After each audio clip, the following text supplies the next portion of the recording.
West Indies తో జరిగే test series కు టీమిండియా జట్టును బీసీసీఐ ప్రకటించింది. చీఫ్ సెలెక్టర్ అజిత్ అగార్కర్ 15 మంది సభ్యులతో కూడిన బృందాన్ని ప్రకటించారు. కెప్టెన్సీ బాధ్యతలు శుభ్మన్ కు దక్కాయి. రవీంద్ర జడేజాకు ఈసారి వైస్ కెప్టెన్సీనిచ్చారు. జట్టులో జైస్వాల్, కేఎల్ రాహుల్, సాయి సుదర్శన్, దేవదత్ పడికల్, జురేల్ సుందర్, బుమ్రా, అక్షర్ పటేల్, నితీష్ రెడ్డి, సిరాజ్ ప్రసీద్, కుల్దీప్ యాదవ్, ఎన్ జగదీష్ లకు చోటు దక్కింది.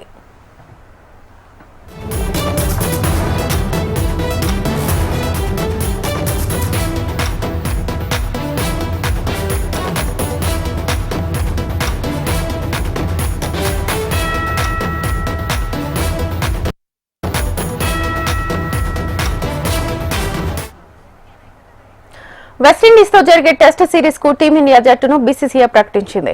చీఫ్ సెలెక్టర్ అజిత్ అగార్కర్ 15 మంది సభ్యులతో కూడిన బృందాన్ని ప్రకటించారు. కెప్టెన్సీ బాధ్యతలు శుభ్మన్ కు దక్కాయి. రవీంద్ర జడేజాకు ఈసారి వైస్ కెప్టెన్సీనిచ్చారు. జట్టులో జైస్వాల్, కేఎల్ రాహుల్, సాయి సుదర్శన్, దేవదత్ పడికల్, జురేల్ సుందర్, బుమ్రా, అక్షర్ పటేల్, నితీష్ రెడ్డి, సిరాజ్ ప్రసీద్, కుల్దీప్ యాదవ్, ఎన్ జగదీష్ లకు చోటు దక్కింది.